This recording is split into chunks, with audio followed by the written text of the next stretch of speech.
It's a commonplace among the ajahns that when you're meditating, you're getting practice in how to die well. So what are the skills you're going to need to die well? And how do you practice them while you meditate? I think of the Buddha's image of a fire going from one house to another. As he said, just as fire requires something to hold on to, in this case it's the wind. The mind requires something to hold on to as well, and it holds on to craving.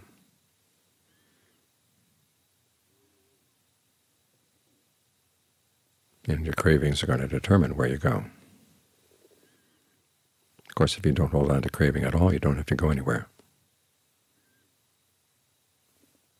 But assuming that you're not there yet, how do you get control over your craving? Especially at a time when the body is weak. And sometimes your mental faculties are impaired.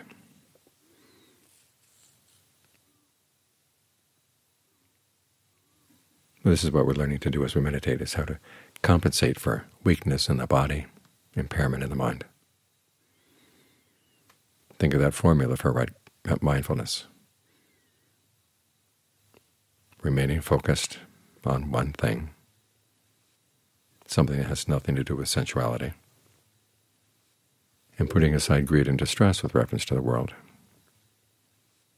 So you're trying to remember what is a good place to stay.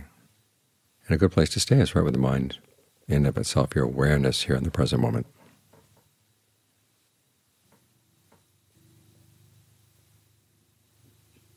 So you've got the breath as your anchor.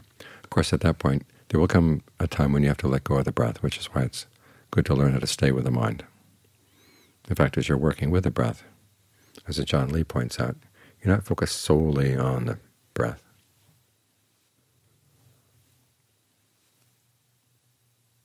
You also have to keep one eye on the mind to make sure it doesn't wander off, and to make sure that it feels at ease with the breath.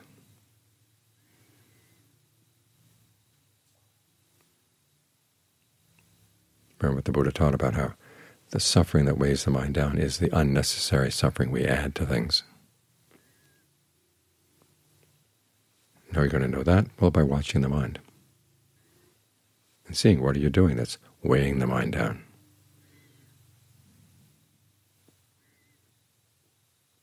So even though we're focused on the breath, we're here at the breath so we can see the mind. Look at the breath as a mirror for the mind. Keeps you anchored in the present moment. And anything that happens in the mind, it will show up in the breath. And so it's your way of getting to know your mind better.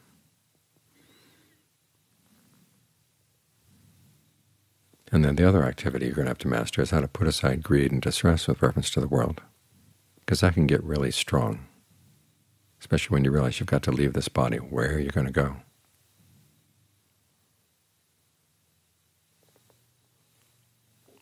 Different worlds will appear to you, possibility of different identities that you could take on. And you want to get used to saying, no, no, no, I don't want to go there. And to giving yourself good reasons for not going, in addition to the skill for learning how to turn off any inclination to go there. Because the reasons will help. Because sometimes willpower gets weak. But if you've seen clearly the dangers of going to places like that, it's a lot easier to avoid them. A lot of people have mentioned to me that since the pandemic began and they've had a lot more time to themselves, past events have loomed much larger in their minds. There's not so much coming in the present moment, and the mind has lots to feed on from the past, and it's easier for the past events to come up. And you suddenly find yourself wanting to go back and either enjoy something you missed from the past?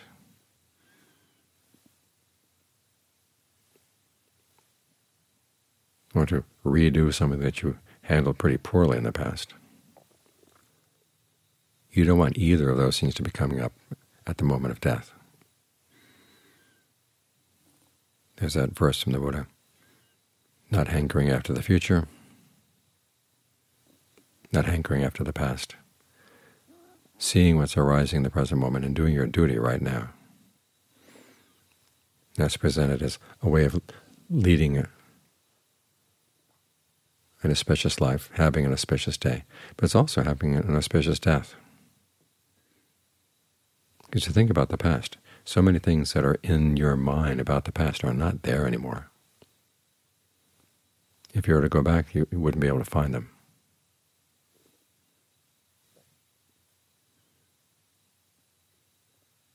I remember thinking about this when I was in India, going to the different Buddhist holy spots. And you'd see these people whose lives were right there. They've been born there, they lived there, they're probably going to die there. Yet they were no longer Buddhists, and they weren't getting much out of the spot. They may have, in a previous lifetime, wanted to be reborn at those spots out of faith. But then the spots have changed, and conditions have changed. The society around those spots has changed.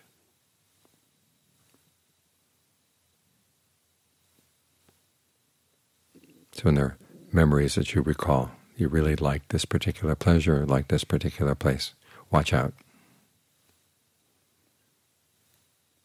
If thoughts like that come up, just learn how to say, no, no, can't go there. And as for situations that you'd like to go back and handle in a different way, watch out for those too. Sometimes they involve getting back at somebody, or just going back to the situation, trying to rerun it. You can find yourself trapped in all kinds of unfortunate circumstances. So the skill of putting aside your distracting thoughts is an important skill in the meditation. All too often we want to get quickly past it so the mind can settle down. But the more you learn about the process of distraction while you're meditating, by learning to overcome it, then the easier it will be not to be deflected when the time comes to leave this body.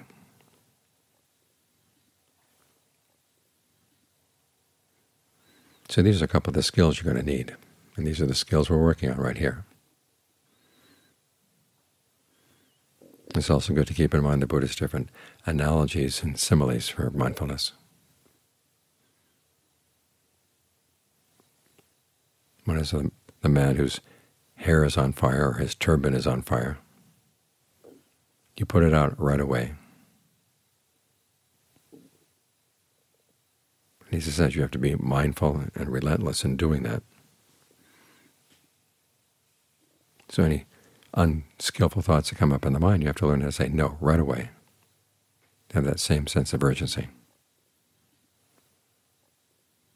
These thoughts may seem innocent now. You could spend the rest of the hour having some pleasant reveries. But suppose that reverie were to take over your mind at the moment when your mind needs to be more alert and focused on what it's doing. You don't want that. So learn how to develop the good habit now. And of course, there's the image of the quail wandering out of its territory. Make sure your mind stays in its territory. Stay away from thoughts of sensuality.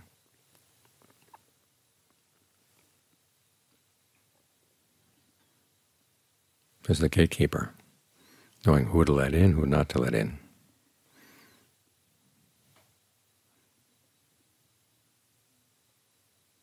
There are a lot of thoughts that can come into the mind at that point. And you've got to be very careful about which ones you allow in.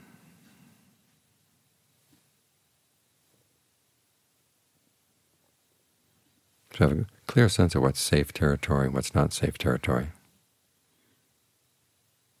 and a strong sense of urgency.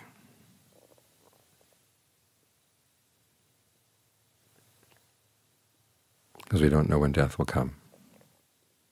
And so it's good to get practice where you are, right here, right now.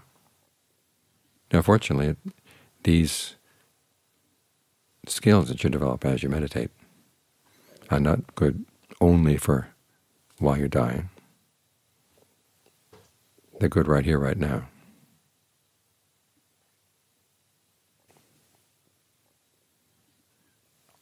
So keep them in mind.